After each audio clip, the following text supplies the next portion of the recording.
And welcome back in, everybody, for the Diamond Prospects 2025 Palmetto Games. We are getting set for Game 2, which features the Southeast, the Gold Team, coached by Will McMillan, who coaches at Sumter, facing off against Team Southwest, the Orange Team, coached by Skylar Hunter from Hanahan High School. On the mound, taking his warm-up tosses, number 23 in today's game, Charles Becker, big right-handed pitcher from James Island High School, a 2027 right-handed pitcher, will begin the game here. Game 1 featured the Mid-East versus the Midwest and was a pretty good game offensively. There's the best talent from the state of South Carolina here at the Palmetto Games year in and year out. Austin Alexander is letting me, this is Trey Dyson, and alongside my partner Banks Fowler, call the action here. So this first year we're actually doing the live stream. So we're working through some kinks, but hopefully you guys are enjoying it at home. And we are about to get underway here. Becker delivers first pitch fastball there to Sawyer Smith from North Myrtle Beach High School, leading off for Team Southeast. 0-1 count.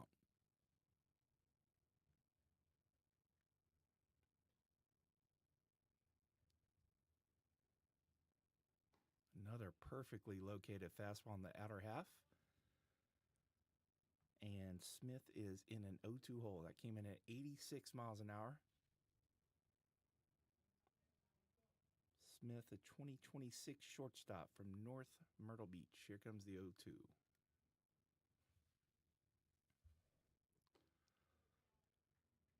Taken up and out of the zone.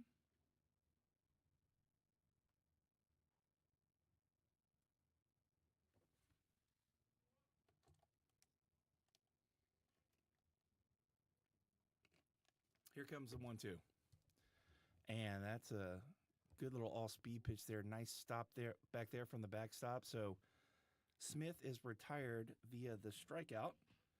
And a good start there for Charles Becker. Coming up here for Team Gold, Logan Newcomb, Atlantic Collegiate, and he is committed to Coastal Carolina. Man, Coastal Carolina had an outstanding year. One of the best programs in the state of South Carolina. And Newcomb will be taking his talents there.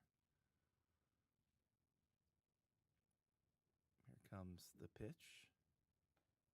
And once again, poured in there for a strike. So Becker pounding the strike zone here early.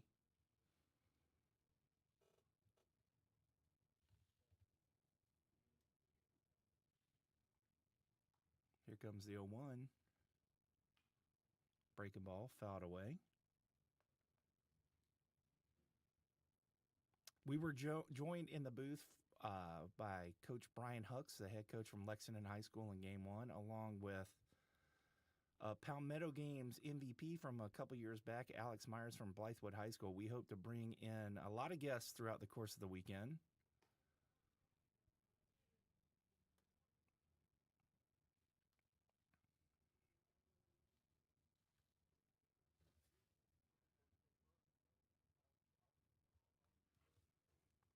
So far, the weather has been perfect here at Riley Park here in Sumter, South Carolina. This breaking ball is sat on and waited on very nicely. Put a good swing on it. That's going to be a fly ball out there to left field. We talked about it a lot in the first game. Kind of a big field. The ball is not traveling the best, especially out there to left field, but a pretty decent barrel there from Logan Newcomb with nothing to show for it. And here comes A.J. Jefferson from Lugoff Elgin High School. He will be going to play for Chad Holbrook at the College of Charleston. 2026 shortstop, third baseman. Really like Becker's mound presence out there. He is in command of that mound, pounding the strike zone. You see him start off Jefferson there with a breaking ball. So he's got command of 2 pitches here early. Becker is not committed anywhere as of the moment. Plenty of scouts on hand here watching him pitch today. And that was another good breaking ball there. And you can see he's gotten a couple of swings and misses on some pitches out of the zone. That swing and miss stuff, very important in today's game. Here comes the 0-2. Down and away. You can see Jefferson scooting up there with 2 strikes on top of the plate. We've seen that a bunch today from these hitters.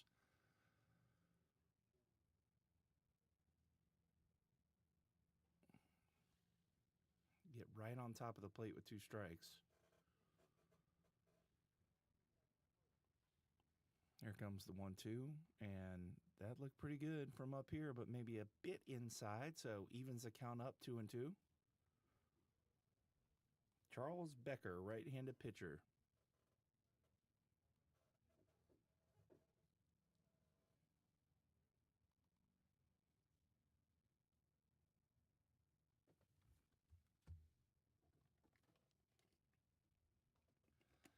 And a dominant first inning from Charles Becker as he retires the side in order, getting Jefferson to strike out there. So outstanding effort from Charles Becker. That'll do it for the top half of the first inning. We'll be back here shortly to tell you all about the pitcher.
And welcome back in, everybody, as Team Gold, the Southeast team, is set to take the field. And on the mound, big lefty, number 21 out of North Myrtle Beach High School. This will be Gabriel Priest.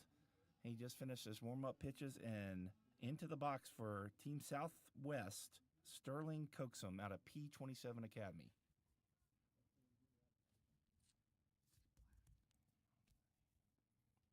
And he wears one off the left and off the back. And I'm sorry, folks, if I'm mispronouncing names up here. We're doing the best we can here. First year doing the broadcast, the live broadcast here for the Palmetto Games. Hudson Clark. That was Hudson Clark. And that was Hudson Clark, I do apologize, from Berkeley High School.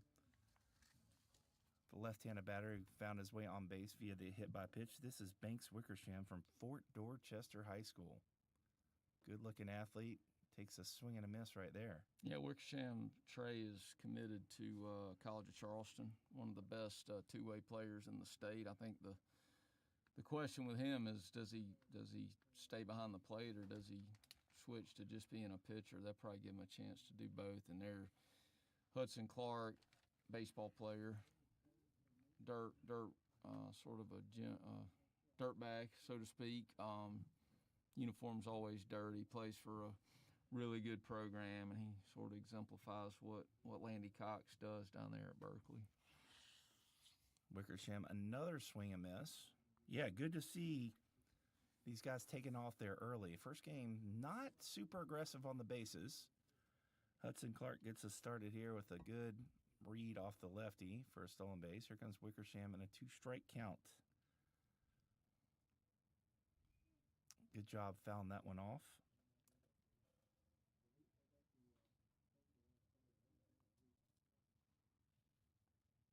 So congratulations to Banks Wickersham on his commitment to College of Charleston. This is Trey Dyson, the voice you heard earlier, Banks Faulkner.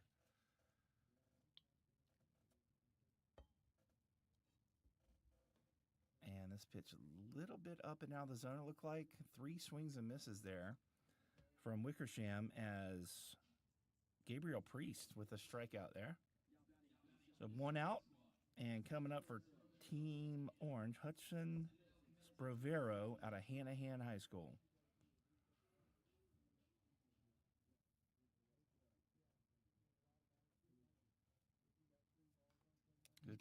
Got an older brother that I believe is at the Citadel, if I'm saying it, or played at the Citadel. I could be a little wrong on that, but Hudson's from Hanahan High School. Their coach, Skylar Hunter, who was also a Citadel grad, played some professional ball, was a catcher in high school that turned into more of a pitcher at the next level.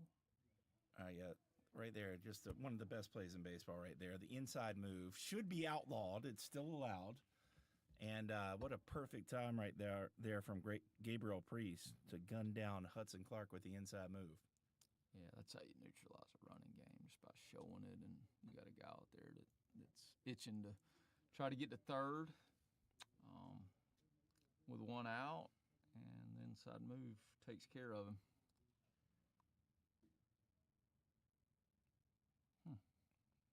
Like a little change up there, maybe? 1-1 count here. Yeah, Skylar Hunter, you were talking about him from the Citadel. I think he's the all-time saves leader there. Yeah, he could be. He's transitioned into being a coach. I think this is going to be his 3rd or 4th year as the head coach down there. He's done a very nice job. Always has good players. And I'm sure his group will be right back in the thick of it next year. And I think he got hit right there, but they're going to let him stay in the box. This is a showcase type event, so we are playing baseball rules, but I guess certain things can go. He wants to showcase his hitting tool.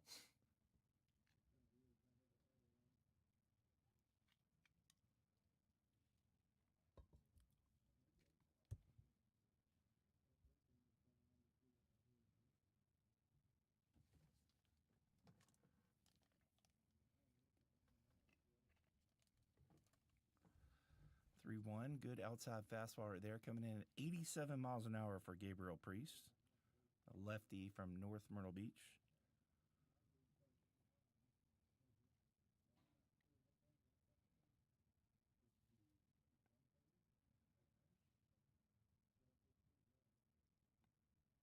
That looked like that hit him too.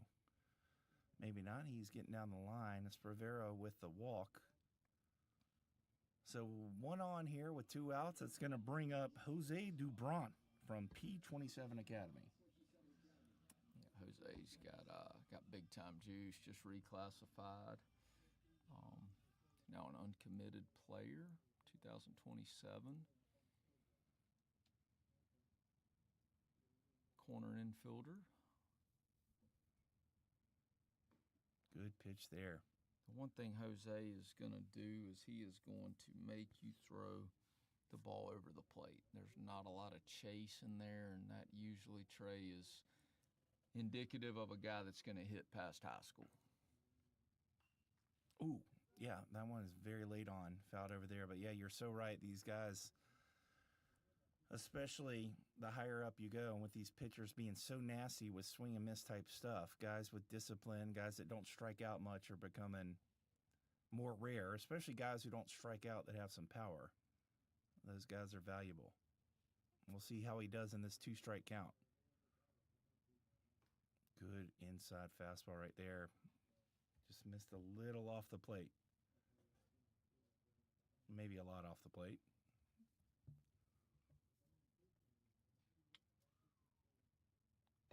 So here comes the 1-2.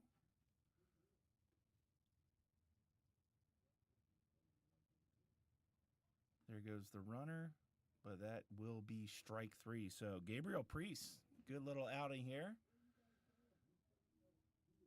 to retire the side. So after 1 complete, we are scoreless here at Riley Park here in Sumter, South Carolina, the 2025 Diamond Prospects Palmetto Games. We will be right back shortly.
Welcome back, everybody. We are set for the second inning here as Charles Becker begins his second inning of work, facing Christian Galasso, Waccamaw High School.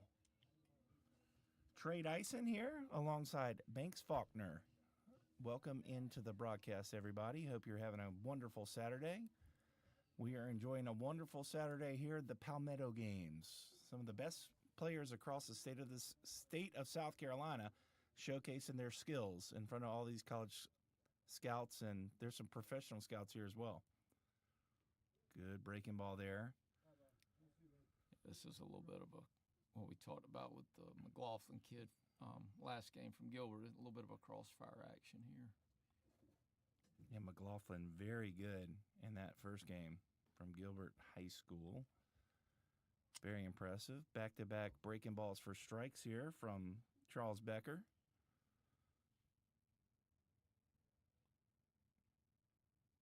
Makes it hard on a hitter when you're consistently in 0-1, 0-2 counts. Another good breaking ball. He got a couple swings and misses on that exact pitch there in the first inning, Banks. Yeah, I think that little crossfire action feels like the ball's right on top of you, and I think it can help guys maybe stay through that slider just a little bit more. And there it is again. He's loving that pitch. And rightfully so. I mean, if you're going to keep getting swings like that on it, why throw anything else? Yeah, I got to agree. Might be able to sneak a fastball by him here.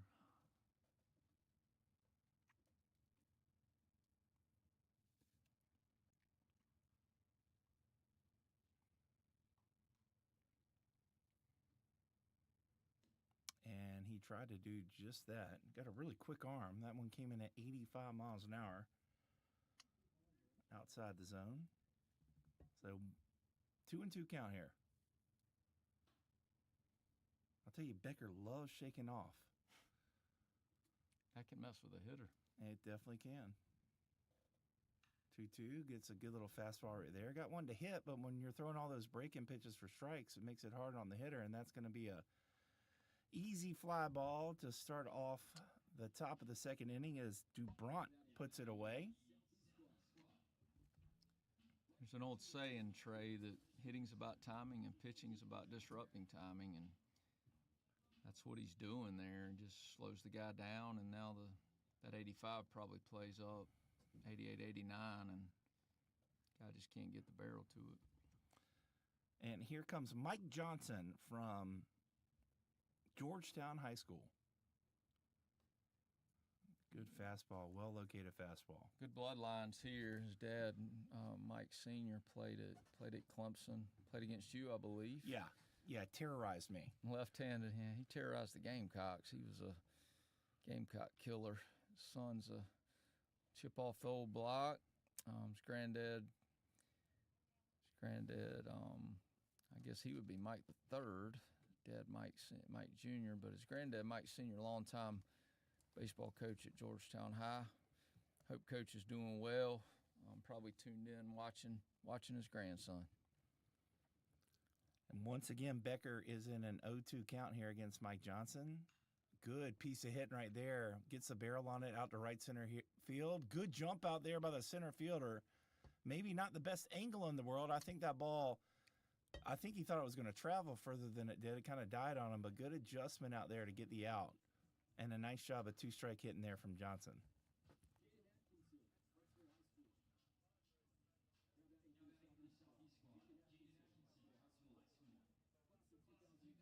That'll bring up Jaden Atkinson, Hartsville High School, to face Becker. Becker has just pounded the zone here early.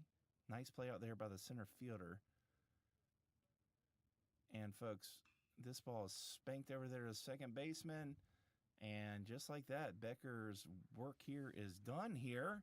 So a very, very good, efficient 2 innings of work from the right-hander from James Allen High School. We're through 1.5. We will be back shortly.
And welcome back in, everyone. Gabriel Priest set to start his second inning of work against Sterling Coaxum from P27 Academy.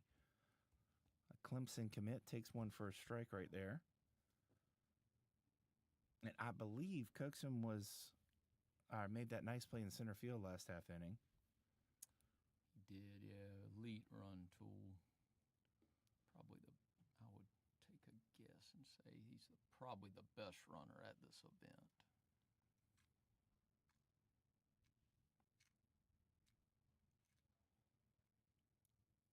Here comes the 1-1 to Coaxum. Good swing right there, but off the end of the bat and misplayed out there by second base, and you weren't lying. He got down the line extremely fast. Probably put some pressure on him right there, caused the little error. So runner on first here for Team Orange. That's going to bring up Connor Dantzler from James Island High School, left-handed batter.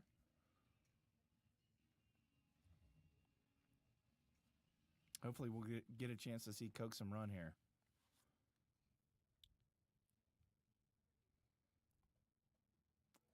First pitch, hit batter. That is the second or third batter that Priest has done already through his short time here. So he certainly has some great stuff, but a little erratic here early. That's going to bring up Sam Middleton from Hilton Head Prep, 2028 shortstop, young player.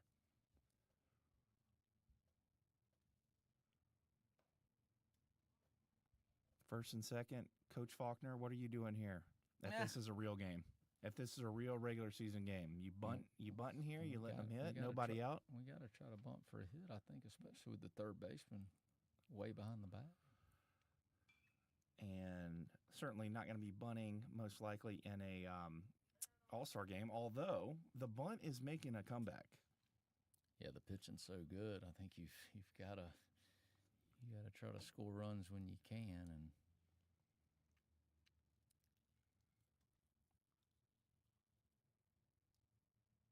And I like what you said there, too. Nice stop back there. You know, bunt for a hit is different than a sacrifice bunt. You know, you give yourself a better chance to create a little bit more chaos and not necessary. With the way these guys throw nowadays, sacrifice bunting to me is harder than base hit bunting. Maybe not for everybody, but. Yeah, I call it a dragifice, you know, sort of like a. Dragifice. This ball's chopped over the right side and a little bit of miscommunication. A good play by the first baseman. There's that speed on display from Coaxum. He gets a safe call. And what a play right there from Coaxum. Good play by the first baseman. Priest was not covering on that slow chopper. And Coaxum rounded third really aggressively. The first baseman made a nice play. A little erratic throw over there at third base. Third baseman made a nice adjustment. I thought he made a pretty good throw there home, but Coaxum was called safe. I thought so, too. There's a good fastball right there. What an outstanding play right there by the right fielder. This is going to be a double. Wait a second. He called him safe. Pretty sure he was out right there. I don't know if we can do video replay over there, but what an unbelievable play right there. Great awareness from Jaden Atkinson out there from Hartsville High School. Really good swing. Who was that? Who was that hit the ball? I don't even know.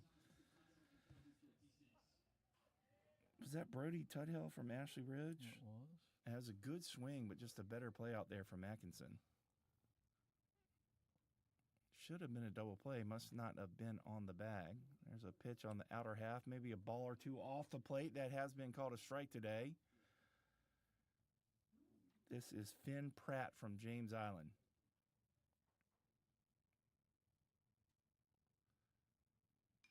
And another ball hit over the right side. This one's going to get down foul territory. But Atkinson, you see that hustle out there?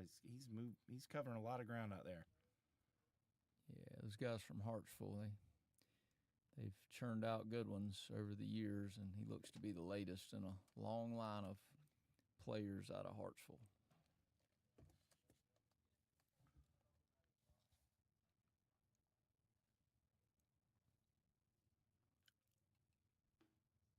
Yeah, Cam Canarella.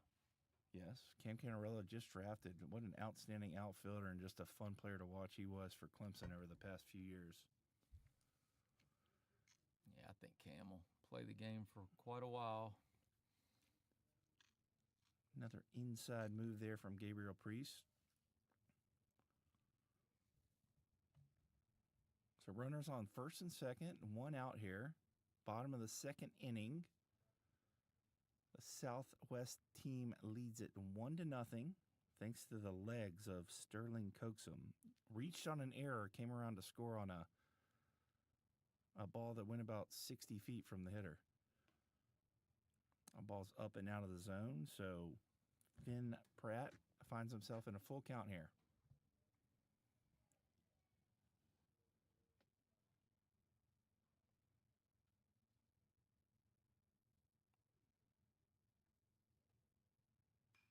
This ball's pounded over to the right side.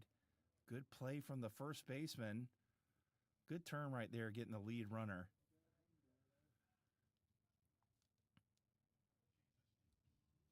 And so there'll be 2 outs here. And the bottom of the second, up to the plate for the Southwest, Charlie Johnson, Oceanside Collegiate. Get a chance to drive in a run here.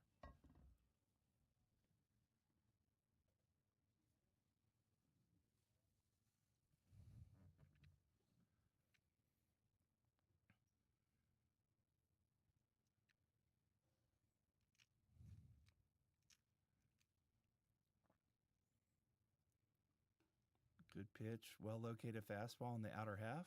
Gets ahead 0-1.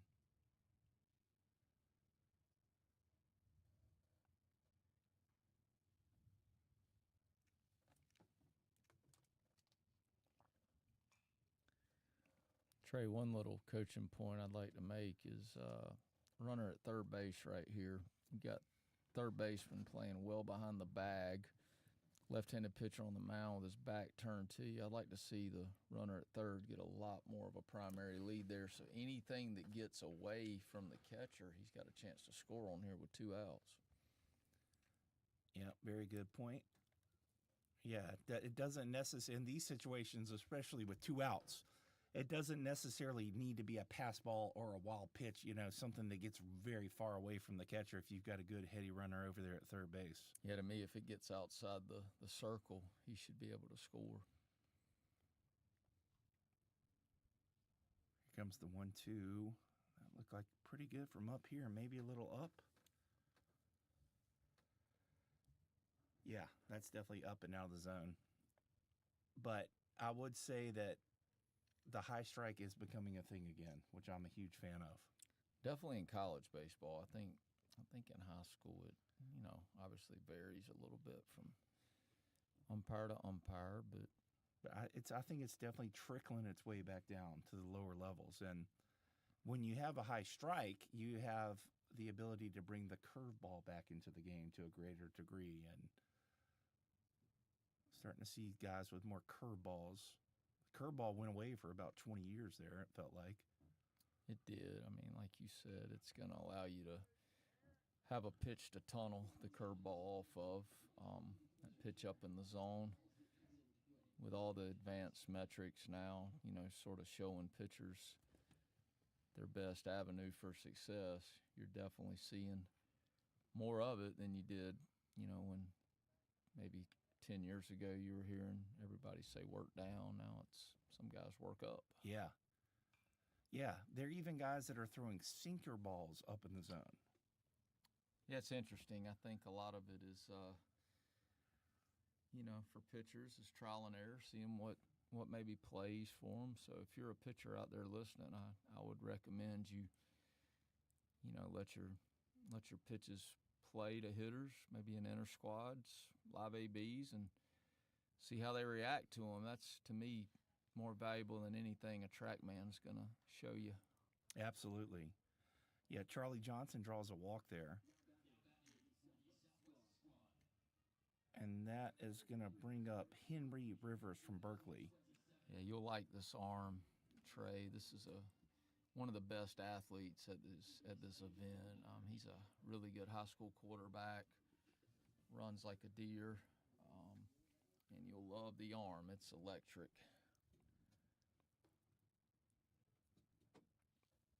As he takes a strike right there. So 0-1 count. We've seen a bunch of action, a bunch of base runners here so far in these first 2 games, but haven't gotten a really big hit with the bases loaded or with runners on base, and Rivers finds himself in an 0-2 count.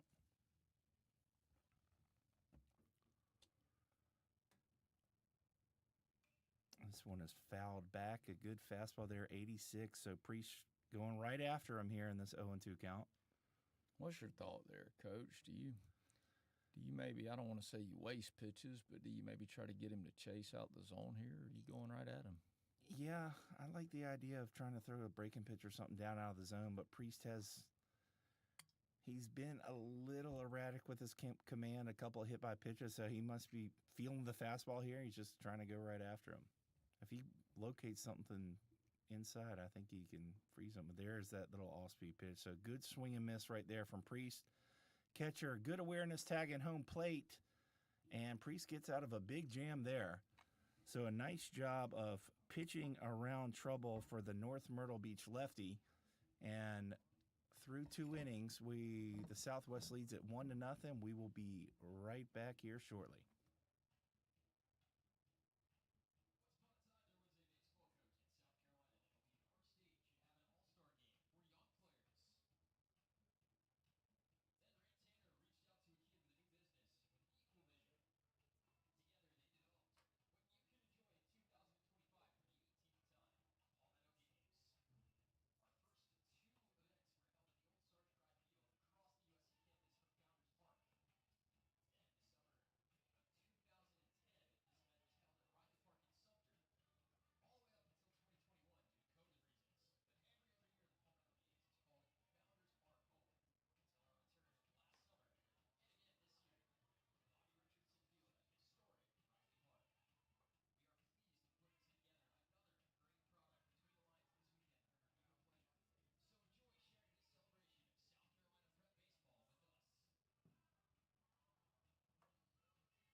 All right, we're back. This is Banks Faulkner. Trey had to step out for a second, so I'll be covering it till he gets back. Elijah Flatt, new pitcher in the game from P27 Academy, transferring in from Northwoods High School down in Charleston.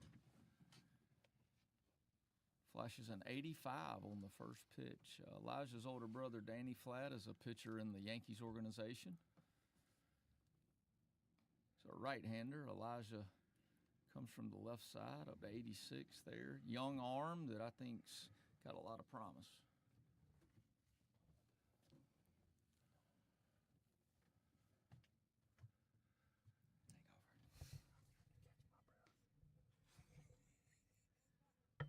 Yeah, Flat, a little trouble finding the zone early. Dorenzo here just recently committed to Clemson. First baseman out of St. James High School.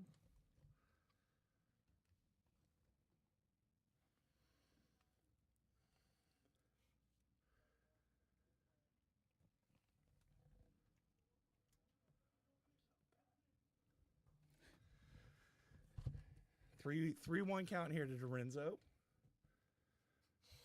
Gotta be trying to hit a home run right here in this All-Star game. Taking low for a ball.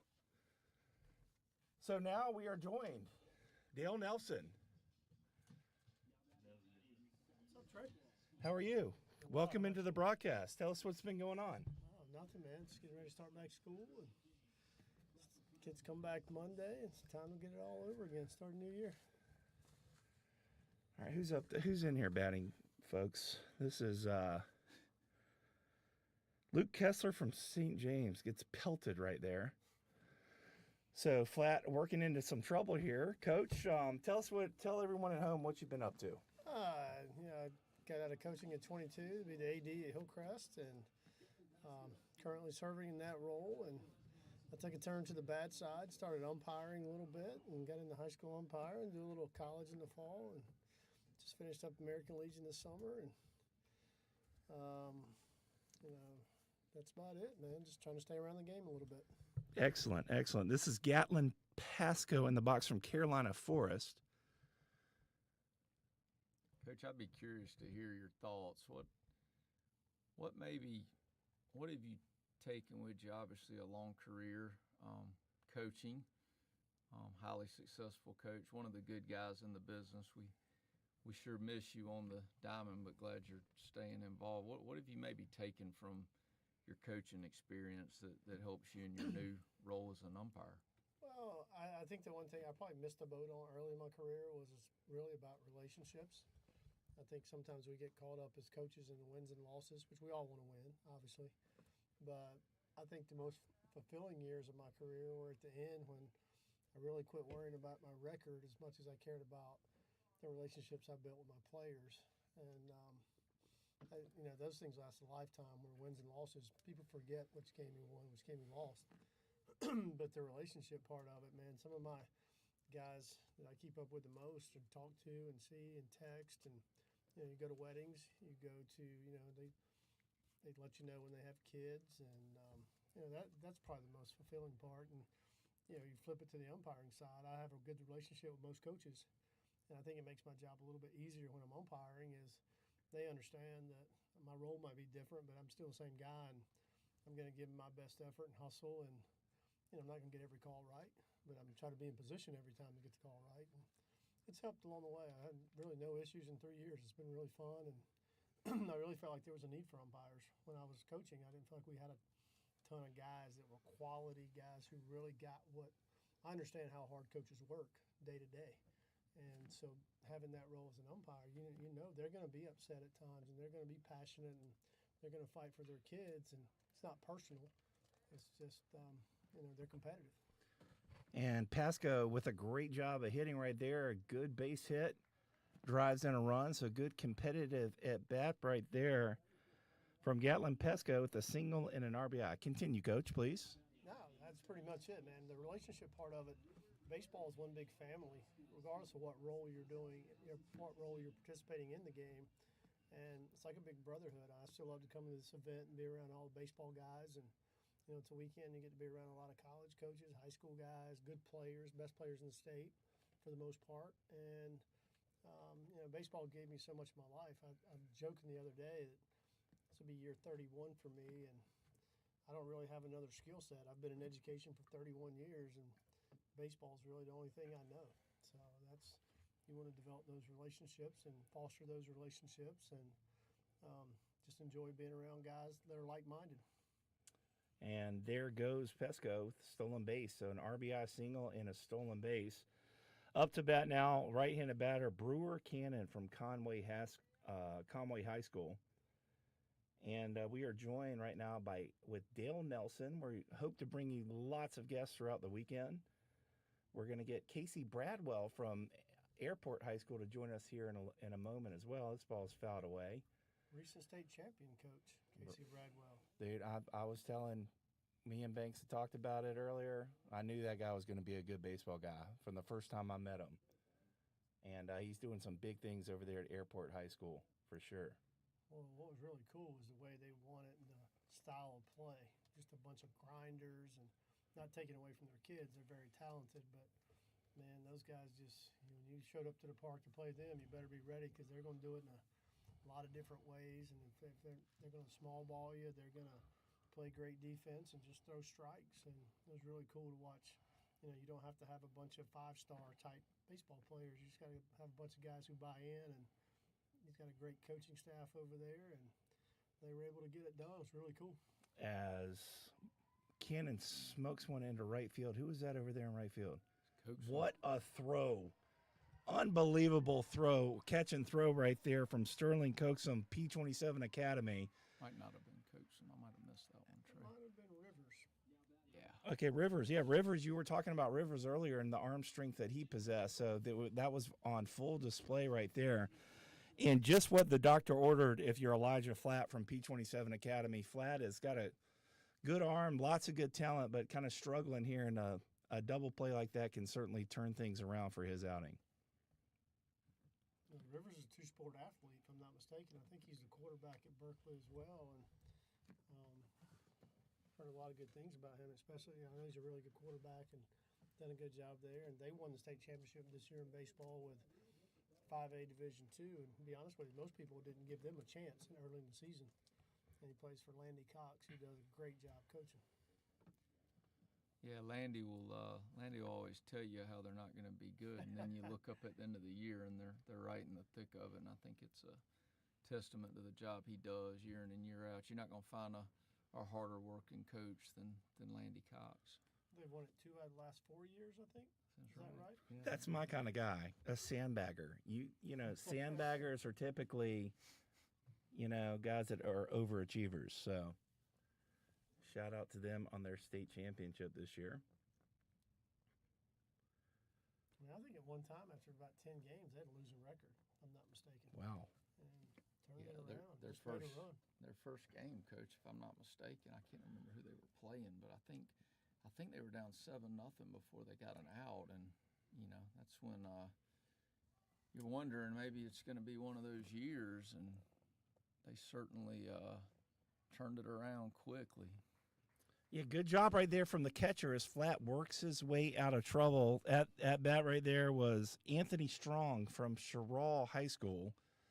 And I'm not certain exactly who that catcher was, but really good play, good communication between him and the first baseman.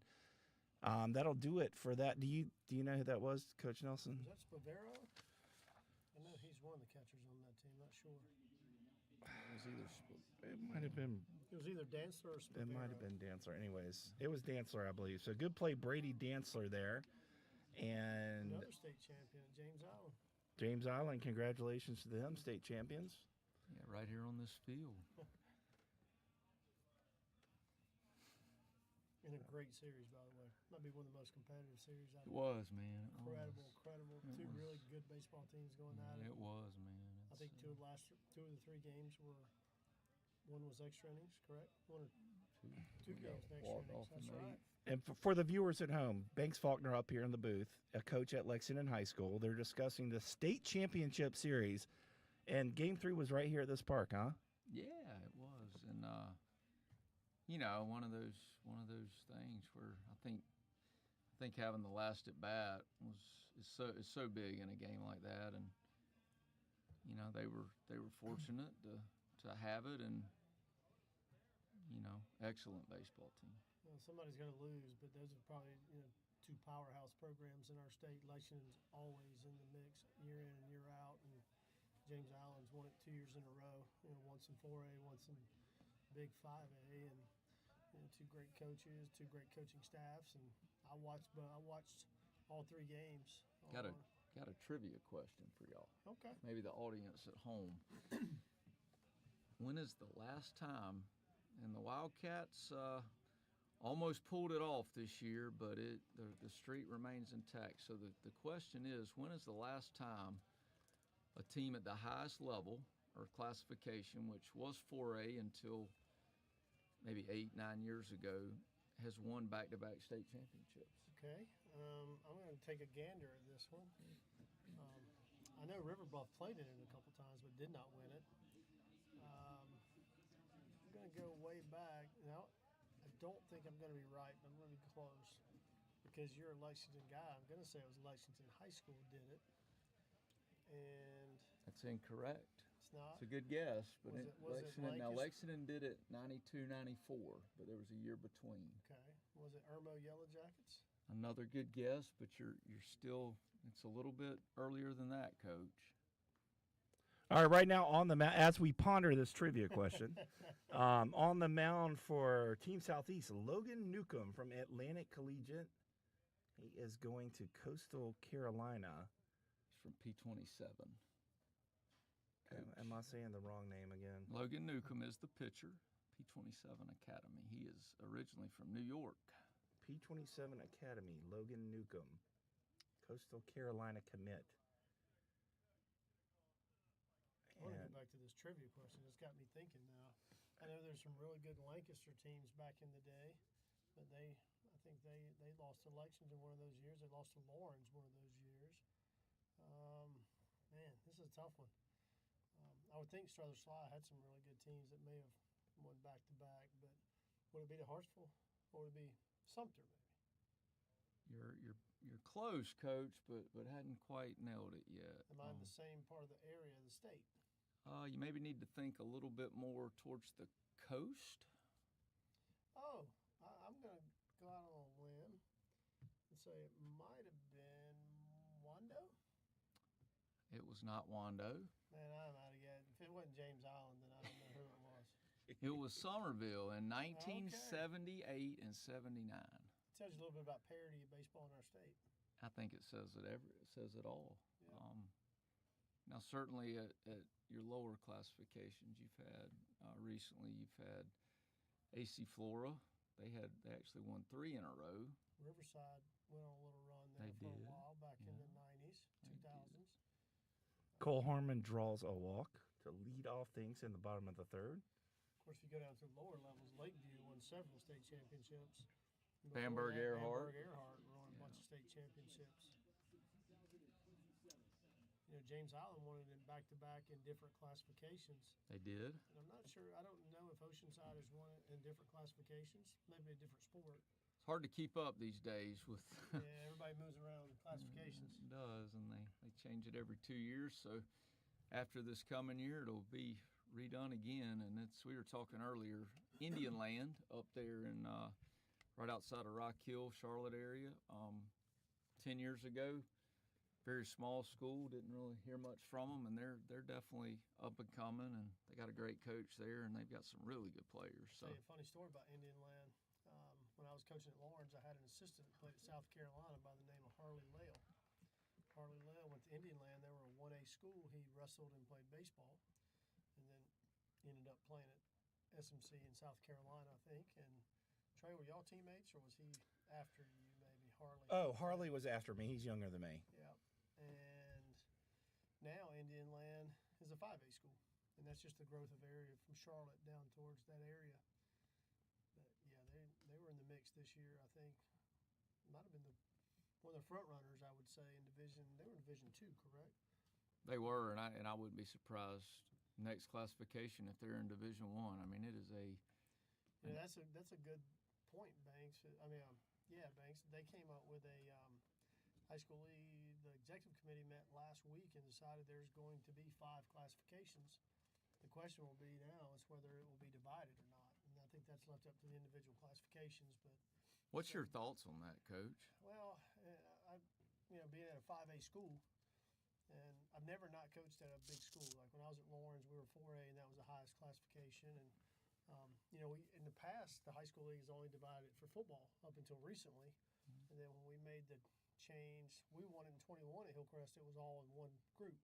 And then the last realignment, they decided to split 5A into 2 classifications. And I think it works 2 ways. There's a big discrepancy in some of the bigger and smaller 1A schools, but there's also a huge discrepancy in 5A schools when you take Dorman and Somerville and some of those schools who, Dorman's pushing 4,000 students, and at Hillcrest we're right around 2,000.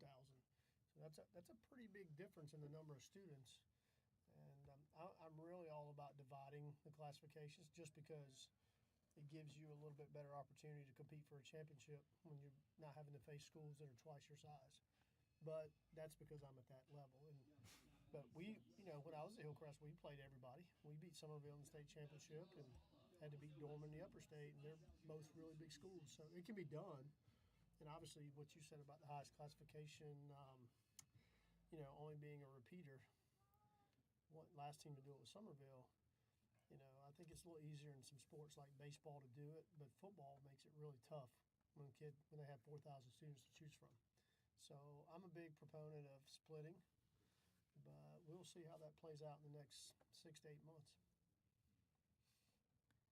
Yeah, I agree. I think winning a state championship, it really doesn't matter how you get it. It's Exactly. It's just about the actually winning it, and so I don't think Berkeley High School looked at their title any different just because maybe they were in Division II. That's just school.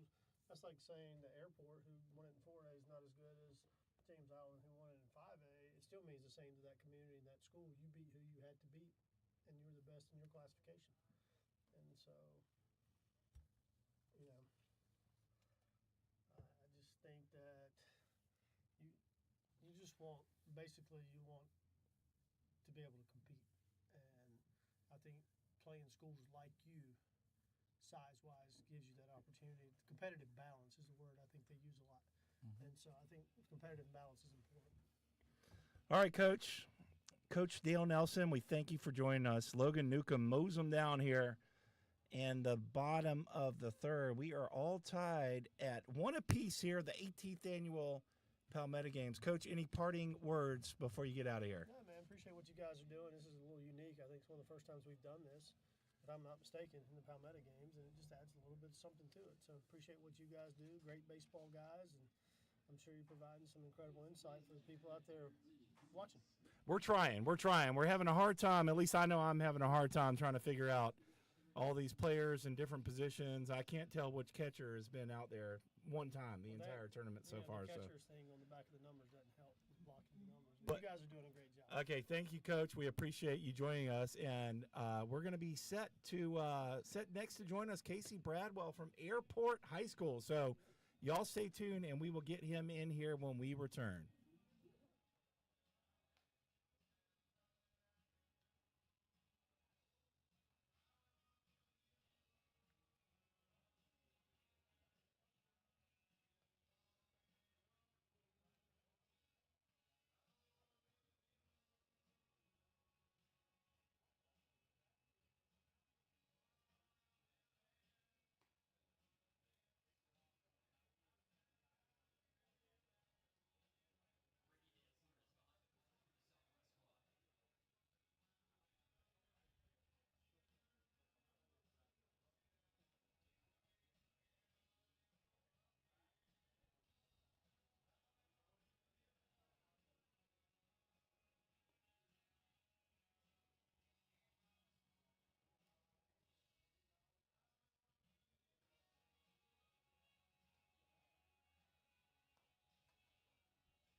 And welcome back, everybody. Banks, Faulkner, Trey Dyson. We are now joined with newly crowned state champion head baseball coach Casey Bradwell as the Palmetto Games continue.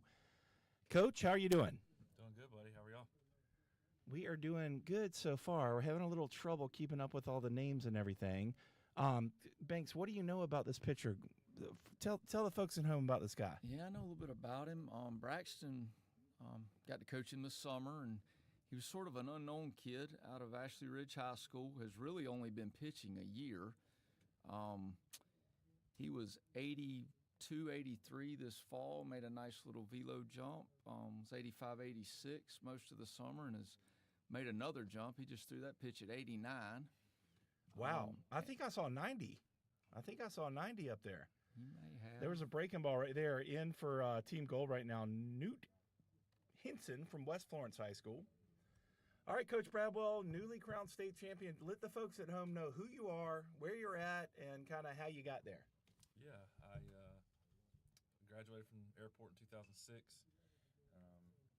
Went through it for a couple years, and ended up starting coaching at South Point High School for 2.5 years, and came back and went to airport with Coach Perry, and been there ever since. And he left and went to Coastal 4 years ago now, and I got the head job, and that's where we're at.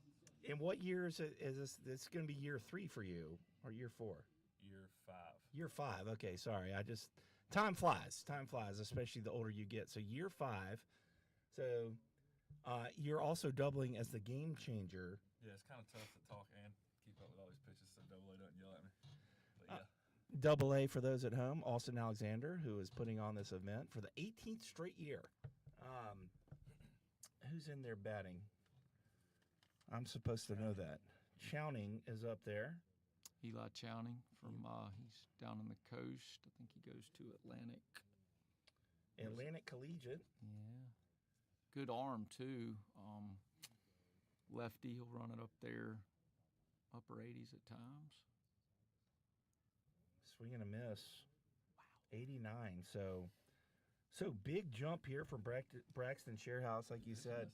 Yeah, he's a twitchy little kid. He's got a fast arm, and I think as he continues to develop physically, I've told him he still looks like a 12-year-old when you look at him in the face. So I think this kid's got a very, very bright future. And like I said, new to pitching. I mean, he was a catcher his whole life, and I think he figured out he wasn't a real good offensive player, so he learned how to pitch, and I think he's showing up well today. Yeah, more and more kids are kind of specializing a little bit earlier. And if you can't hit, there's nothing wrong with that, especially if you got a good arm, you know. Not to say he couldn't hit or anything like that, but going PO early, and he's starting to see those velo gains. So this is Colson Marino, Emerald High School. All right, Coach Bradwell, big state championship this year. Tell us about the team, like the identity of the team, or what made this team so special. I think Coach Nelson did a pretty good job of talking about what kind of guys we have. We're just a bunch of tough, gritty guys that like to play the game and go to work every day and work really hard. And that's they buy into the being prepared and the weight room and that kind of stuff. And they just they don't care how it gets done, and they just want to win. And that's ball bounced our way a few times, and we got things done. Yeah, as there's a really nice pitch right there for strike 3 for Sharehouse, getting Marino there on strikes. But, I coach with Coach Faulkner up here in the booth at Blythewood High School, and I know about you and your background and how much you're committed to the weight room, as was Coach Faulkner. It seems like a common theme between really successful head coaches is not only like a lot of organization and just being on top of every little thing, but also really committed to the weight room. Yeah. And I know that's a big thing for you and your program. Yeah, I mean, we started all that 15, 16 years ago, and especially in high school sports, I think a lot of games are won and lost in that weight room. For being more physical than another team gives us a chance, and it equalizes some of the talent gaps and things like that. If you have them, that weight room is and it brings your teams together too. They have to grind it out. They have to figure it out together. They have to hold each other accountable, and then that all translates. And so it's hard. It's hard. It's not for the faint of heart. It's you're going to be sore and tired, and you got to be able to work through that. So Bryce Oliver shoots one through the 5-6 hole. He will get a base hit here. So Team Gold with runners on first and second, and they are in business. Continue, Coach. I was just saying it transfers to the field just by all the amount of work you have to put in the weight room to be successful in there. It helps you be successful on the field as well. Who do we have coming up here? This is Turner Scott, Midland Valley, I believe. I could be wrong. Number 21. I am wrong. This is Gabriel Priest, the pitcher for North Myrtle Beach. We will be joined by his head coach here next inning. So Casey Bradwell from Airport High School in the booth with us now. Lots of guests all weekend long here at the 18th Palmetto Games. And how long you been working here for Alderson, the Palmetto Games? On and off, 5, 6 years, 7 years, something like that. I always used to come with Coach Perry early on in my career, and started doing a little more here and there. And then 5, 6 years ago, maybe 7 years ago now, doing some things for him. So, yeah. Surehouse, good little nasty inning from him. Gets the strikeout of Priest, and we are through 3.5. All squared away at 1. Trey Dyson, Banks Faulkner, joined by Casey Bradwell. We will be back shortly.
And we're back. Anthony Strong takes the mound for Team Gold. Right-handed pitcher from Sherrall High School.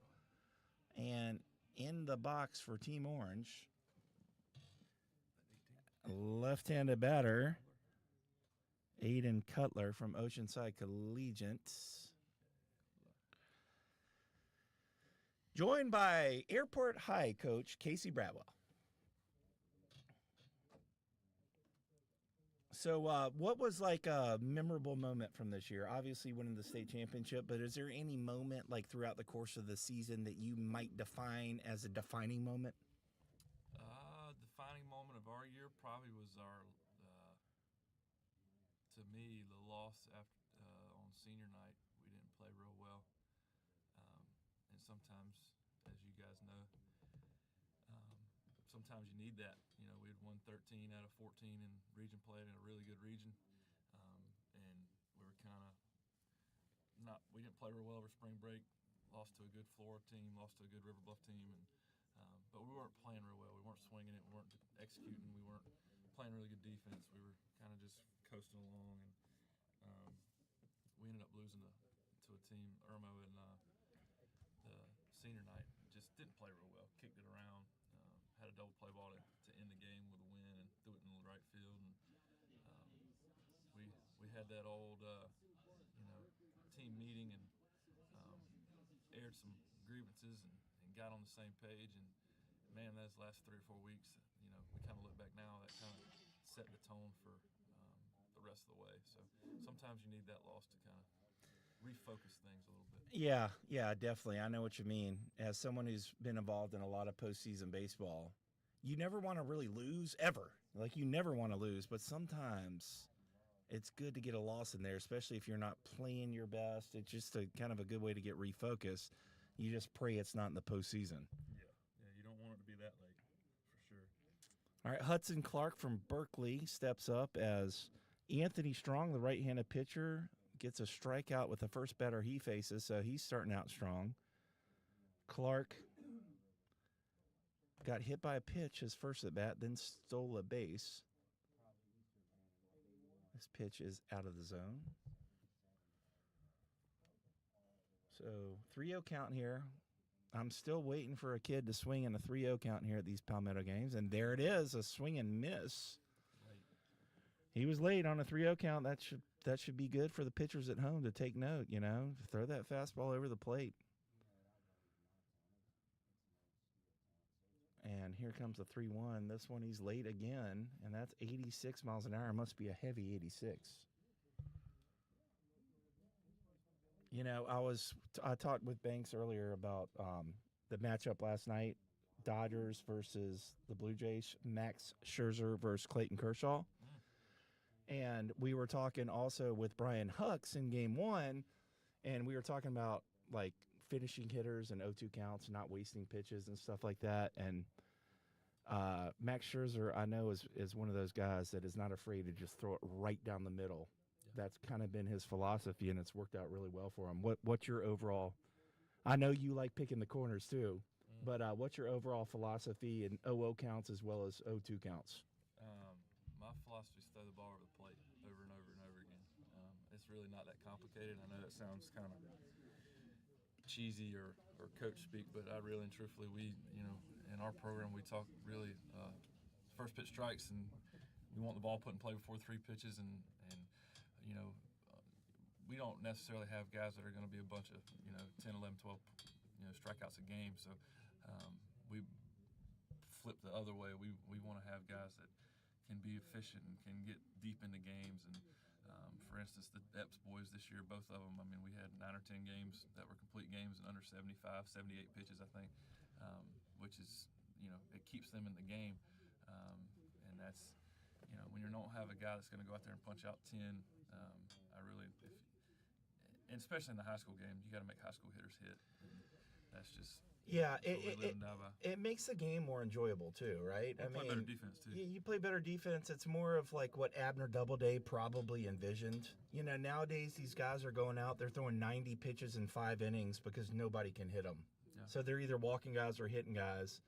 The old 70, 75, 80 pitch complete game, the old Greg Maddux special, that is those are fun games to watch. Well, I don't think guys have enough feel to start trying to nibble. We don't have any guys that can do that. Hey, throw this ball 2 balls off the plate. Hey, throw this ball off the plate. Well, we don't have guys that can do that. So we try to do things that they can do and that they do well and focus on that, and they do a good job of it. Anthony Strong right there gets Wickersham for the second time today. And Strong, 2 strikeouts here. Hudson Clark on first base. You got to think he'd be taking off here pretty soon. Good move right there. Good quick move. And that'll bring up Hudson Sprovero, Hanahan High School. I think what you talk about, Coach Bradwell, is keeping things simple. And I think that's, from the outside, that's one of the reasons you're so successful is you don't try to make the game any more complicated than it needs to be. It's tough enough as it is, and I think the more simple you can keep the game and just let your guys play it with freedom. And what a move right there from Strong. Mentioned it earlier. Good, quick pickoff move. The first time Clark not respecting it or not anticipating a move back, and that's going to be the second time that Clark gets gunned down on the bases. We are through 4 here, but Coach Faulkner, go ahead or everything's tied at 1. Coach Faulkner, go ahead and continue that thought, please. Yeah, I just think that the more simple you can keep things for your players, especially in the game, the better they're going to perform. And I think Coach is certainly an example of that, and really a lot of respect from this corner for the job that you do over there at Airport. I appreciate you guys. Appreciate y'all's friendship, and thanks for having me on. Casey Bradwell, thank you so much for joining us. Brian Alderson from North Myrtle Beach will be joining us here shortly when we come back in just a moment.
tight quarters up here. Yeah, I feel like I'm in a little box. I like the air conditioning. Yeah, it feels like an oven when you walk out there. It really is a nice day, but Yeah, it's just low to mid 80s, temperature wise. I wonder if you Are we talk back? about you talk about I think we're back. you talk about a field guy. This guy's field. That place was a dump.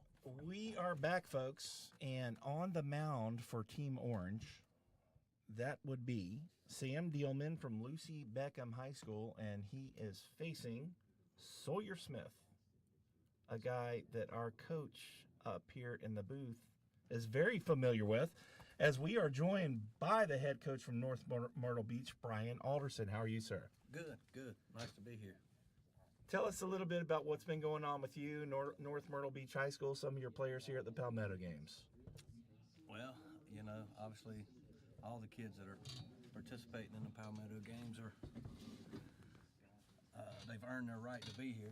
They earned their invitation. So my guys are no different than anybody else's. They worked extremely hard, and they're getting rewarded by their hard work. And to this get an opportunity to come play in front of some people. And that one right there, skied out to left field. Kind of a late jump right there from Connor Dancer out there, but he is able to come along and make the play. So one down here. Go ahead, Coach. I'm sorry for interrupting you. No, I was just saying, all these kids work extremely hard. Not just mine, everybody's. So they've earned their right to get the invitation to come participate. And for most of these guys, it's an opportunity to play in front of probably more people as far as scouts-wise than they've ever had a chance to before. And up at the plate now, Logan Newcomb from P27, correct, Banks? That's right. Two-way guy. Was up to 92 earlier on the mound. Coastal Carolina commit. All right, Coach, tell us about your season this year. How was everything over there at North Myrtle Beach? We didn't do what Casey did, but we had another good year. We won the region for the third year in a row, and won 20 games again. I think that's like 4 years in a row, 3 or 4 years in a row, surpassed 20 wins, which I think in high school baseball, if you can get to 20, you've had a good year. And so, yeah, we've had a good year. Obviously my college teammate, actually, Landy Cox, Berkeley's head coach, he and I played at Gardner Webb together, so he's the one that knocked us out. Oh, wow. So what is kind of like, or what's working for you up there? Like, that's a pretty proven track record. Yeah, well, I think, when I first got to North Myrtle Beach, hardly any of them were in the weight room. And, my first year there, I coached football. That was 11 years ago. And I looked over at the baseball field, and it was open season. There was like 2 kids in the batting cage. I said, well, I went to my AD immediately, and I said, Coach, if we're going to turn this baseball program around, I said, I got to be out there with those kids in the fall. I said, these kids got to do it a lot more than they're doing it. And, I've had an administrative team that has worked diligently to get all of our athletes, not just baseball players, to get them in the weight room. So, having an opportunity to have a baseball class and having them both semesters year-round has paid dividends for our program. So now are you coaching, are you teaching the baseball class? I do. Okay, yeah, that's huge. And I think that's just, especially with all these private schools and academies and stuff popping up, you want to keep these good players in the public school system. I would think that having one of those classes, to me, it's a no-brainer. Yeah, I mean, you have to, or you're going to lose them. They're going to start going to, because there's a lot of opportunities for them out there, to go other places. So if you're not able to do those things at your school, then they're going to go somewhere else. Yeah, absolutely. I remember you were able to have that over at Blythewood there for a little bit, Banks, and Yeah. it's very, very good thing. As a kid, you're a high school kid going through school all day. If you get a baseball class, it almost, to me, would make me excited to want to go to school. Yeah, I think it's a game changer. I mean, I think the biggest thing, you get to spend every day. I got to spend 90 minutes with our team every day, and we got to do so much more development, individual type work in the fall. So when the spring got there, it was about, all right, let's teach y'all how to be a team, how to work together, how to play team baseball, and it's a win. I mean, I think academically it helps these kids so much because, a lot of days we would start on the field if we weren't lifting, and we'd be off the field at 5 o'clock. And now those kids can go home, they can spend time with their family, they can get their work done, they can get their rest.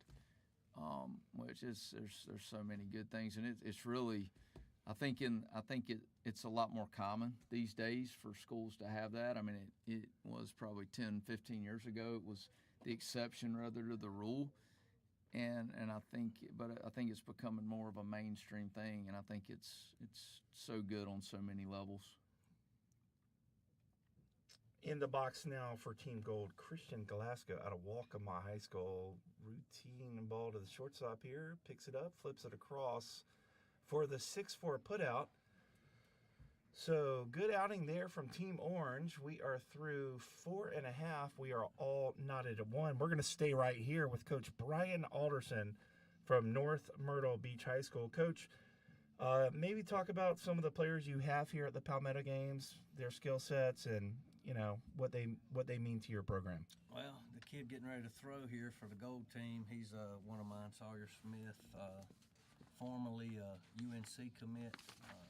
He's opened his recruitment back up, thinking he's probably going to stay somewhere in state now. He's my everyday shortstop. He's probably, if he's not my best arm, he's my number 2. High character kid. Works, does everything you ask him to do. He's yes sir, no sir, very well spoken, excellent student. I got Gabriel Priest, who started the game for the gold team, left-hander. He's also a 26th grad. He was upper 80s today. Good mix, didn't have a feel for the off-speed today, but it's firm, and it's a sneaky firm. His 87, 88 gets on you quick. And then I got a younger guy, rising sophomore, Andrew Mundy, big kid. He's 6'5", probably 220 or so. He's probably going to be mid to upper 80s as well. Man. So pitching's going to be all right for the next couple of years, I think. So the pitching's going to be good. Talk about a staff there for a high school program out there at North Myrtle Beach. What are we thinking about for this upcoming year? Probably another 20-plus wins? Well, I mean, I think that's what we feel every time, every season we start. I think, that's one of our goals every year is to win 20, win the region, win 20, get to the postseason, and let's see what happens in the postseason. We've been very fortunate to have arms come through the program. Like we got one at Florida now, one that just left to Hawaii is going to West Virginia. One that went to upstate. So we've been very fortunate with arms, and these 3 are just 3. I got 2 or 3 other guys that's upper 80s as well, so we should be okay. Yeah, I should say. And what about scheduling wise? Do you do anything unique with your schedule, or we're fortunate where we live in Horry County. We have one of the biggest spring break tournaments in the country every year. It used to be the Mingo Bay Invitational, now it's the South Atlantic Bank Invitational. So we got teams from all over the place: New York, New Jersey, West Virginia, Maryland. We've played Gonzaga and man, good pick Bishop over there. O'Connell and all these teams, prep schools out of DC, and they all come to this tournament. So that's one thing that's probably a little unique for us. Well, Sawyer Smith records the first out there as he gets a ground ball. Tristan Quick on the pickup out there at shortstop, and a great pick from the pitcher last inning. Over there now at first base, Anthony Strong. We are with Coach Brian Alderson from North Myrtle Beach High School. So, being at the beach, do y'all utilize the beach for fun or for baseball-type activities? And is there any good surfers on the team? I think I got a few. Most of them, I think, would rather hunt and fish. Okay. But I think I got 1 or 2 that may grab a surfboard every now and again. But as far as utilizing the beach, we do it once a year. I have basically, how most of the colleges do, like an Omaha Challenge. We do the same, very similar to what they do. And on the last day, we have a beach run, which is a distance run on the beach. And you better hope you catch it at low tide, because high tide's not fun to run in with soft sand. So that's something that we do every year. And what is the distance? 2 miles. 2 miles. Okay, so a lot of these coaches are going away from distance type running, but you're still a believer. No. We the only reason we do it during our off-season conditioning program is because I'm prior military. I used to be in 82nd Airborne Division, so we done a lot of distance running. And one thing you realize when you distance run is it's mental toughness, because the body's gonna want to quit on you. And so the only thing keeping you going is what's between your ears.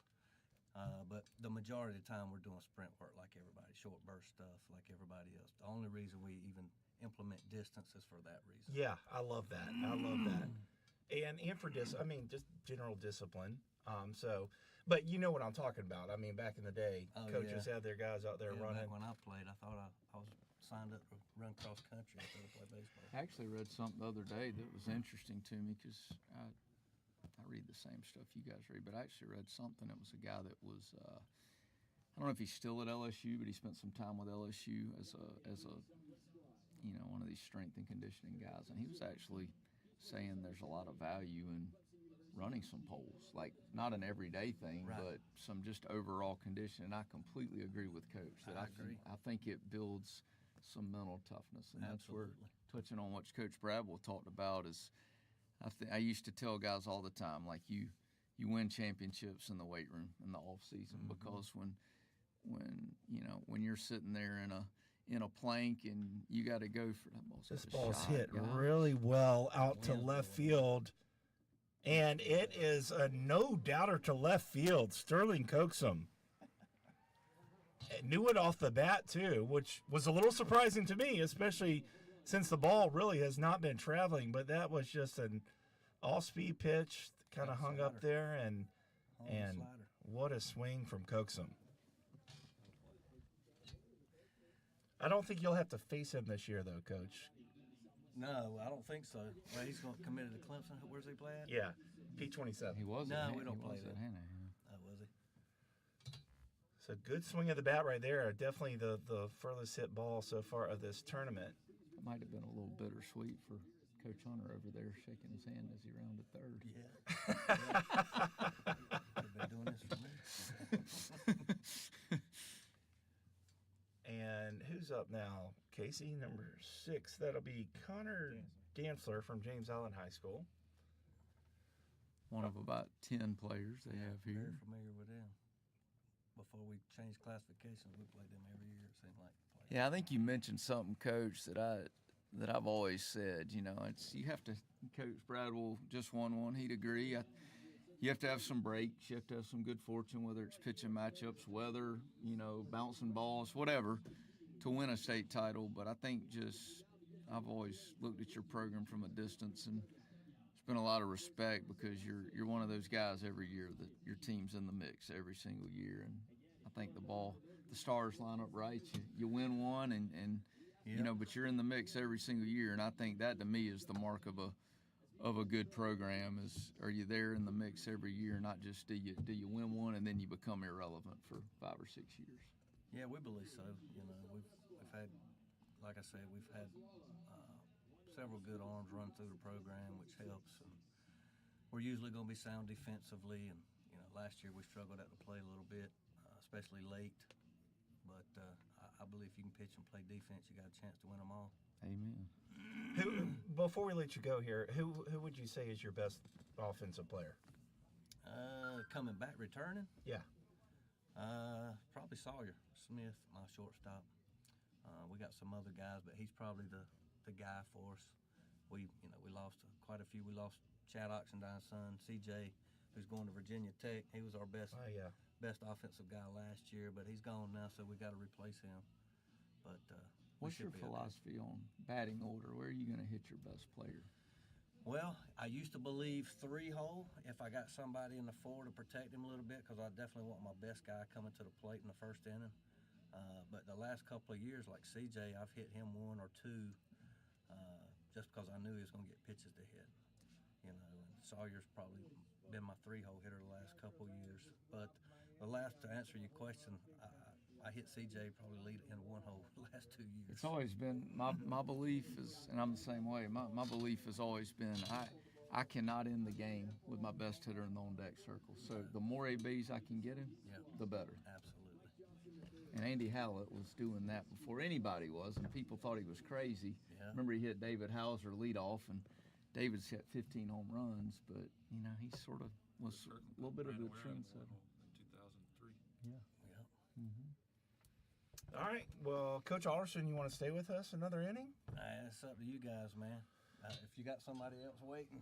Stay with us another half inning. It's Trey Dyson here on the call alongside Banks Faulkner. We are joined by North Myrtle Beach High School head coach Brian Alderson, calling the action here from the 18th annual Palmetto Games here at Riley Park in Sumter, South Carolina. Thanks to the home run from Sterling Coaxum, Team Orange, Team Southwest leads this 2-1. And Mike Johnson is back in the box. We were talking about his dad, Michael Johnson, earlier. What a stud. Left-handed stud from Clemson back in the day. A better person than he was a player. I don't know about that. As good little change up there from new pitcher from Wando, Matthew Orgzwala. If I pronounce that wrong, I do apologize. But big lefty on the mound. Good strikeout there against Johnson to start the inning. Coach Alderson, I got a question. I'm curious. I like to try to learn from coaches that have been in the game a while. What's the biggest difference you see now in players versus? I know this is a very open-ended question, but what's the biggest difference you see between players now and maybe think back to when you started? Well, they're playing a lot more travel and showcase. They're playing 2/3 of their baseball calendar year with somebody else, and I get them a third at a time. But we continue to work year round, even though we're not in season per se.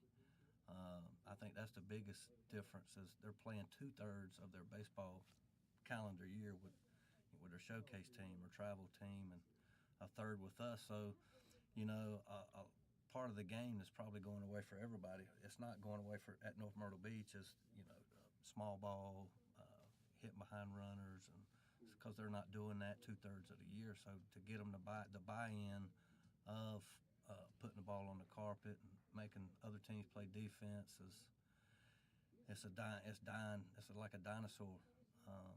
Some of your better programs still do it. We have to because we just don't have enough pop in the lineup to survive any other way.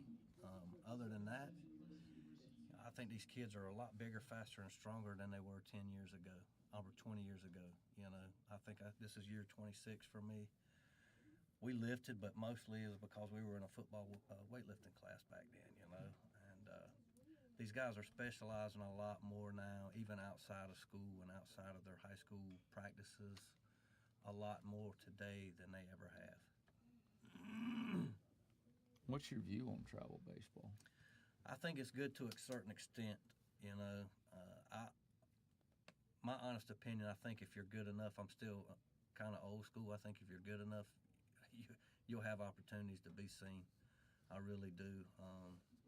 I think if you can go to camp, especially if you're an arm, and you can touch 90, 92, man, go to Clemson's camp, go to South Carolina's camp, go to Coastal's camp. And if you're that guy, you can get an offer out of there just as easy as you can at a showcase event.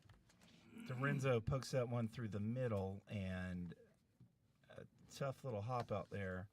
He's going to get on base with a E6. That's going to bring up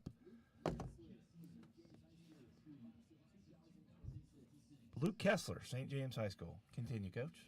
What's it like, Coach? What's it like having a program like Coastal Carolina, has played for the national championship 2 out of the last, 9 or 10 years? What's it mean to have a program like that in your backyard? Well, it's awesome. It's a whole lot easier to go watch them play, and their staff, very, very approachable with high school coaches in our area.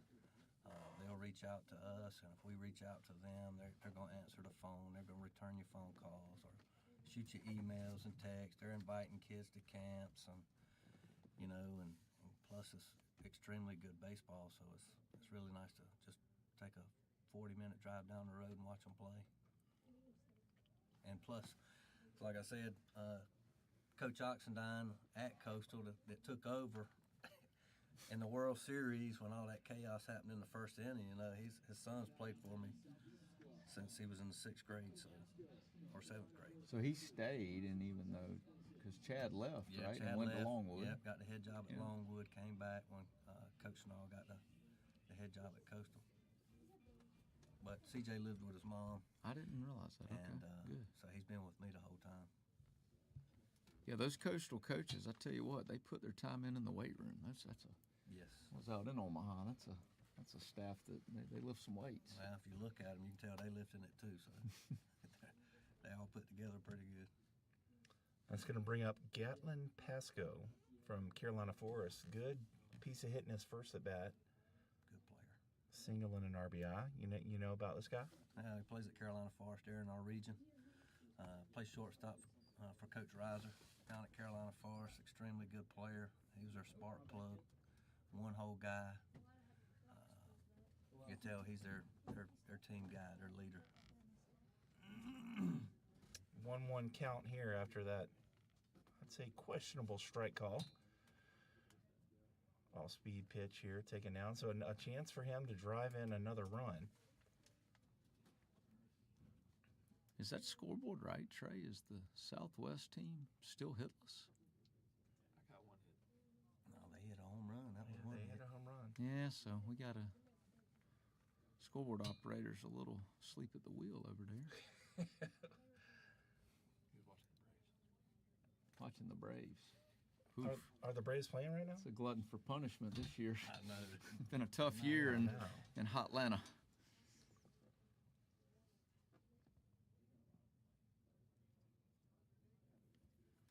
So Matthew Orgzwala, Wando High School, pounding the zone here a little bit. Defense not helping him out a ton here. Trying to get out of the jam. This ball's hit off the end of the bat, back up the middle. Another chance for the shortstop. Low throw, good pick over there from Finn Pratt from James Allen High School, picking it out of the dirt. So Team Orange gets out of trouble there, and Team Southwest leads it, which is Team Orange, 2-1. Coach Alderson, thank you so much for joining us. We wish you the best of luck this year. Thank you, sir. Thank you again. Appreciate it. Thank you, guys. Great to Appreciate see you having me on. brother. Yes, sir. We'll be back right after this.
And we're back, everyone. Coach Alderson from North Myrtle Beach just joined us. We appreciate that. And another one is of his players, right-handed pitcher Andrew Mundy, taking the mound here in the bottom of the 6th. Are we already in the bottom of the 6th? Sam Middleton from Hilton Head Prep taking his chance against Mundy. Gotta love Coach Alderson, huh? Yeah, he's one of the good guys, for sure. A lot of respect. Yeah, seems like he's really got that program under control there at North Myrtle Beach. What a fun place probably to play high school baseball too, I would assume. Yeah, a lot of it interested me when he said a lot of his guys hunt and fish. I don't think of North Myrtle Beach as being a hunting and fishing mecca, but maybe it is. Yeah, Coach Bradwell from Airport High School knows a thing about hunting and fishing. A lot of hunters and fishers on that team, I can guarantee you that. So there's a walk there to Sam Middleton, so he'll be on first base. And Brody Tuthill will step into the box, a 2027 middle infielder from Ashley Ridge High School. Thanks for joining us, folks, for the 18th annual Palmetto Games. Couple good plays this game so far. Unbelievable play out there in right field earlier by, I forgot. That was Rivers, Henry Rivers. Henry Rivers out there in right field with an outstanding double play. As the runner takes off, throw down, good throw, but a little late, and Middleton will get a stolen base. What do y'all think? I mean, this is well off topic, but I'll explain why I ask it. What do y'all think about so much more baseball being played on turf these days? I like it. I like the turf because it's spoken like a true infield guy. Yeah, well, as this one skied out to center fielder under it, and there will be no tag, but. Once again, I go back to the roots and think about what Abner Doubleday was thinking in his head. I don't think he was thinking of bad hops. And turf, there's no bad hops on turf. Plus, there's no maintenance. Now, if I was a yard guy and a guy who loved to do the field and stuff like that, of course, tradition is grass and stuff like that. But as someone who coached at North Greenville with an all-turf field, talk about never having to worry about doing anything on the field. It was a dream. For the players and the coaching staff. That's my take. You're also a hitter. Yeah. And it speeds it up. I like the grass. It's more true to me. It slows the game down a little bit, and it plays into what we do, obviously. Yeah. The reason I ask is because you see this a lot on turf is I was watching the kids slide.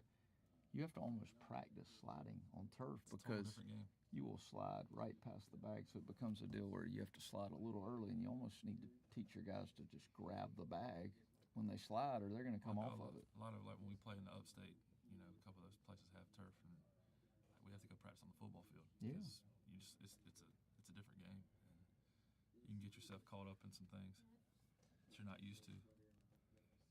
Yeah, I used to, as this one's bounced to the backstop and. Runner will advance to third base, but when I was at North Greenville, one of the only turf college fields in South Carolina, whenever it would rain, everyone would always slide past the bag. There would be someone that would slide past the bag, but normally not our guys. Normally the opponents would, and it would be a thing where we'd get a guy, if it was even damp even a little bit. Did y'all practice sliding on it? Well, I would just yell the entire time as this ball's grounded out to short. Shortstop picks it up, makes a nice athletic throw to get the out. A run will come home thanks to the legs of Sam Middleton, who scooted around the bases right there. And Team Southwest gets another run on the board. But during the game, I would say stuff like this in the dugout. I'd say, who's going to slide past the bag and get tagged out after the play's over? It's kind of a passive-aggressive way to make them understand not to slide past the bag. You like that strategy? I do, and I think as a coach, you have to really emphasize with your infielders to really carry the tag out and hold the tag because they may slide past the bag. Exactly. But I think another thing that, Case, I'm sure you deal with a lot is, a lot of your players, like we were talking with Coach Alderson, they're playing travel baseball. And, I've found in coaching travel baseball that probably half your games in the summer are on turf.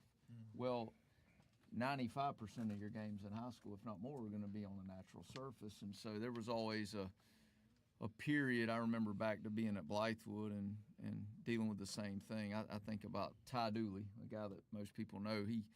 He would always struggle coming back and having to play on a natural surface. He would want to sit. He would want to sit, and so it was almost like you had to sort of reprogram him to play in on that natural surface. Fun man, reprogram on it. Man, Turn that timer on. Yeah, I did it yesterday. I wouldn't share that with too many people. It's an advantage. Great little sequence right there from Andrew Monday to retire the side. And we are going to head off already to the top of the 7th inning, the last inning here at the Palmetto Games. Trey Dyson, Banks Faulkner, Casey Bradwell back in the booth. Folks, thanks for joining us. We will be right back.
Welcome back, everybody, as we begin here the top of the 7th inning.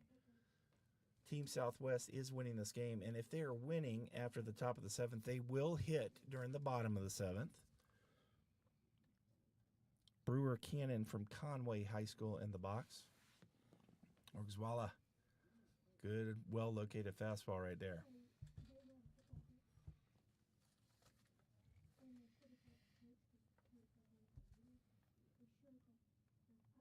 Here comes the 0-2. Up and away fastball.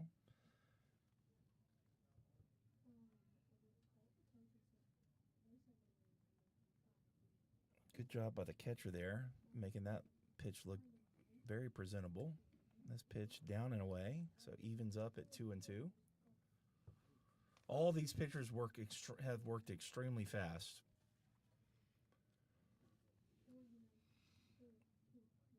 This good little breaking ball in there for strike 3 froze the hitter.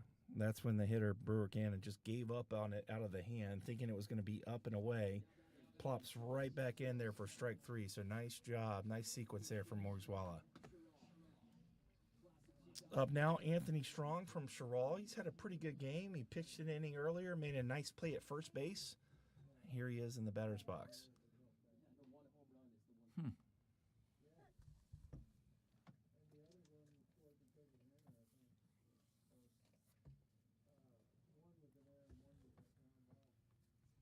Comes the 1-0. Got one to hit. And we've seen that a lot.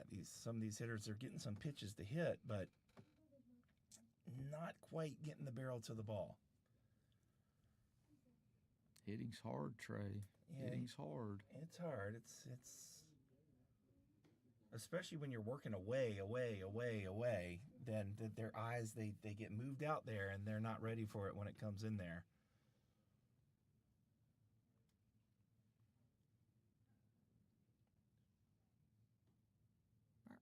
Little breaking ball right there. So 2-strike count here. Orgzwala's got a chance to continue to keep cruising here. He's looked good out there on the mound, as most of the pitchers in this game. And a beautifully well-located outside fastball coming in at 87 miles an hour for back-to-back strikeouts here in the top of the 7th. Matthew Orgzwala, Wando High School. What do you like about him, Banks or Casey? 2 pitching guys up here with me.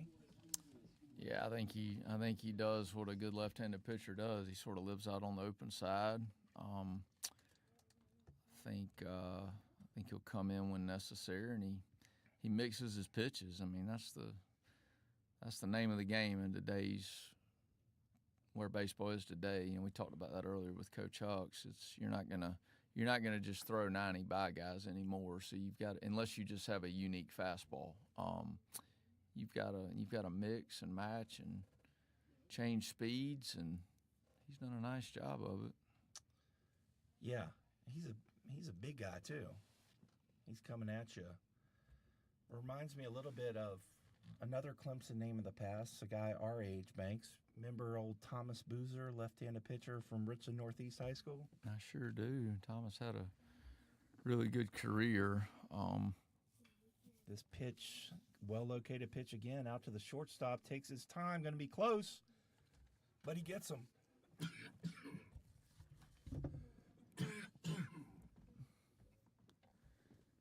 Yeah, so we're headed to the bottom half here. Coach Dyson, I think, had maybe something go down the wrong pipe up here. Medical staff might be needed. No, he's okay. We're just kidding with him. But, yeah, been a nice game here, nice quick game. Good pitching on both sides. A lot of good baseball, a lot of good talent out here today, all around. So we'll play another half inning. We'll reset it, and we'll have the nightcap be coming to you probably, I would guess, a couple hours after the conclusion of this game. We've got the Northeast versus the Northwest. It'll be a lot of guys from the upstate. A lot of good baseball up in those areas. You've got Spartanburg schools, Greenville County schools. I think Daniel High School has got 4 or 5 players here. So looking forward to continuing to see good baseball. Sorry about that, folks. Something definitely went down the wrong pipe there, but we are here. It's the bottom of the 7th inning. A new pitcher on the mound for the Southeast. Jad Binfield from Midland Valley will take the mound. And some really good pitching overall this game. For the Southwest, Charles Becker really got them off to a great start. Looked outstanding for Team Orange, the right-hander from James Island. Braxton Sharehouse had a good outing, and Orgswalla from Wando. 2 really good innings. So Team Orange has already won this game, but they will get their chance to hit as Henry Rivers, who made an unbelievable play earlier in right field, set to come to the plate here.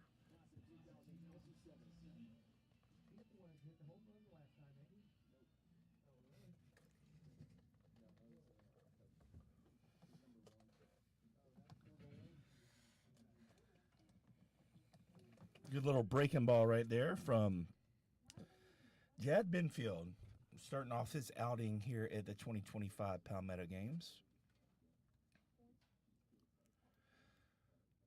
Another strike, swing and miss. So far in the first 2 games, today Team Gold has 4 committed players. Team Orange, 2 committed players. Yeah, and I think that's a sign of the times. I think that's why I think this event, as good as it's always been, is maybe a little bit more important in the recruiting process because, I mean, I can remember just thinking back as recently as maybe 3-4 years ago, you were going to have over half of these rosters was going to be committed, but you see it now. I mean, there's not a lot of committed guys. I think there may be 2 committed guys in the 2027 class, whereas before you were going to have a couple dozen probably committed. I would expect that number to rise as you leave here today or get through this weekend. But really, the number of 26 players that are uncommitted coming to this event, and really good players, not guys that are borderline guys at all, just guys that are looking for the right fit. And I think in some ways that's good for the game, because I think it's gonna make sure the kid or the player out of high school is maybe in the right program versus a program taking a chance on a player as a freshman and then it not ended up being a good fit. I think what you'll see more is, I think you'll see these guys that go to a school, maybe stay at that school versus getting there and being gone and looking for a new home, so quickly. Yeah, lots of movement now in the college world. Team players transferring 2, 3, 4 times. This ball's hit over to the right side, and that's going to get under the glove of Bryce Oliver over there at first base. So, not sure how scorekeeper's going to score that one up here in the booth. I'm scoring that. That's an error on the first baseman. Yeah, the official score, I guess, I don't know if that's you, Casey, or maybe the guy. Yeah, he scored it a hit. I would have to disagree with that. I think that's a routine play that he would probably tell you that he should have made that play. So Brady Dantzler from James Island High School comes in. Swing and miss. Little off-speed pitch there. From Jad Binfield, Midland Valley. And Midland Valley, or I'm thinking about Mid-Carolina, Caden Myers from, I think he's going to college at Charleston. Yeah, very good arm. Yeah, he had an outstanding performance here in the Palmetto Games last year. And I think Coach Holbrook got himself a good one in him. I do too. There goes the runner. Takes off. Here comes the throw down. Not going to be in time. And that is a stolen base. You were talking about turf. Now, that's dirt infield. They got a grass infield here, right? They have everything's natural. All of foul territory. The warning track is artificial. The baselines, the plate is artificial. So sort of a unique setup. Very good for maintenance. There's an 88-mile-an-hour fastball poured in there to Matthew Oxwala, Wando High School, getting a chance to add something on here. Oxwala, 2 really good innings on the mound.